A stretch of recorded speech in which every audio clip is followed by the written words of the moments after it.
जय हिंद। कला विज्ञान के यूट्यूब चैनल पे आप सभी का बहुत बहुत स्वागत है।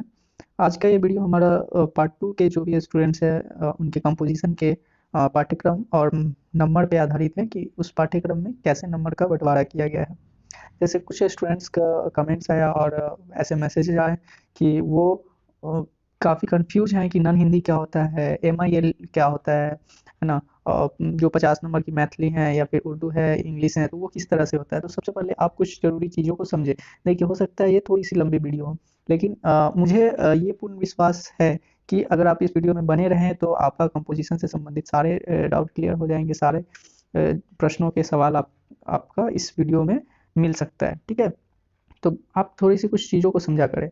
जैसे कि आप 1 मिनट, हाँ, आप समझे जैसे हिंदी है, ठीक है? तो हिंदी क्या है? हिंदी एक कंपोज़िशन पेपर के तौर पे भी लिया जाता है। सबसे पहले तो हिंदी एक ऑनर्स पेपर के तौर पे भी लिया जाता है। हिंदी सब्सिडरी में भी ले लिया जाता है और हिंदी को लोग कंपोजिशन में भी लेते हैं। कंपोजिशन में वही सब्जेक्ट्स आते हैं जो लैंग्वेज पेपर होते हैं, यानी भाषा के पेपर, ठीक है? बाकी सब्सिडरी में भाषाई पेपर को भी लिया जाता है और बाकी सारे पेपर्स को, लेकिन कंपोजिशन में सिर्फ और सिर्फ जो भाषा के पेपर होते हैं उन्हीं को लिया जाता है। अदरवाइज उसके अलावा और जैसे हिस्ट्री, किसी का मन हो कि हम हिस्ट्री ले लें, तो ऐसा कुछ नहीं है, वो हिस्ट्री नहीं ले सकते हैं। कंपोजिशन में सिर्फ और सिर्फ भाषा के ही पेपर को लिया जाता है। तो जब कंपोजिशन में सिर्फ और सिर्फ भाषा के ही पेपर को लिया जाता है तो भाषा तो हिंदी भी है, तो हिंदी को भी लिया जाएगा। इस प्रकार से इंग्लिश भी है तो इंग्लिश को भी लिया जाएगा। इस प्रकार से मैथिली भी है तो मैथिली को भी लिया जाएगा। और इस तरह से अगर हम देखें तो उर्दू भी एक भाषा है तो उर्दू को भी लिया जाएगा। तो इस तरह से हर एक कॉलेज के, यूनिवर्सिटीज़ के कुछ-कुछ जो फैकल्टी वहाँ मौजूद होते हैं या फिर जो रूल रेगुलेशन होते हैं उसके अकॉर्डिंग, व्यवस्था के अकॉर्डिंगली वो रखते हैं कि कौन-कौन से सब्सिडरी है या कौन से ऑनर्स है या फिर कौन से कंपोजिशन यहाँ पे अवेलेबल है। तो जो LNMU का है उन्होंने रखा है, इंग्लिश रखा है, हिंदी भी रखा है और मैथिली भी रखा गया है। तो इस तरह से आप देख सकते हैं कि आपने क्या लिया है, ठीक है? अब इसमें एक चीज़ और बात समझने वाली क्या है कि जैसे 100 नंबर, 200 नंबर का तो आपका क्या हो गया, सिर्फ और सिर्फ ऑनर्स पेपर। बाकी जो 200 नंबर बचे, ये 200 नंबर होते हैं आपका सब्सिडरी, 100-100 नंबर करके, ठीक है?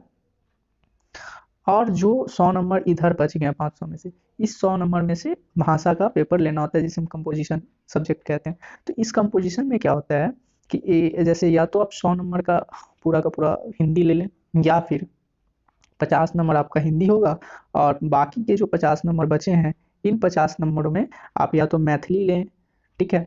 या फिर इंग्लिश लें या फिर मैथिली, इंग्लिश या फिर और जो है जैसे उर्दू है, उर्दू लें।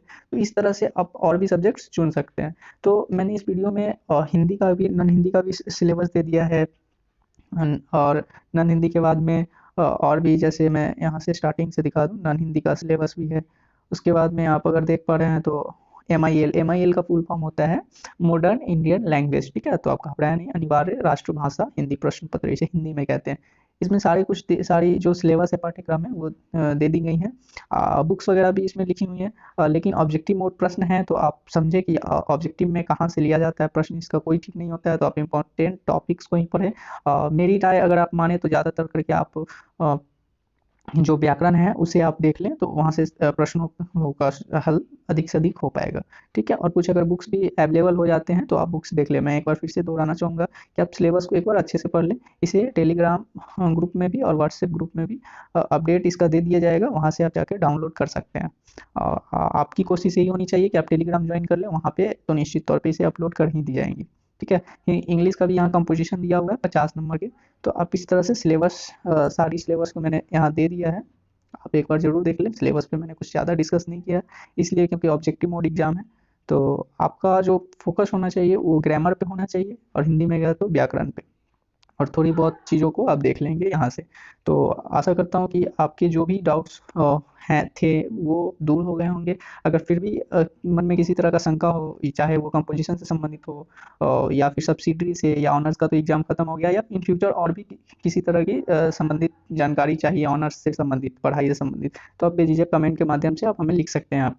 और अपनी राय भी आप हमें कमेंट के माध्यम से ज़रूर दें, ताकि हमें अच्छा लगे और वो हमें उत्साह भी प्राप्त हो। तो वीडियो में बने रहने के लिए बहुत बहुत धन्यवाद और आपकी परीक्षा मंगलमय हो। जय हिंद।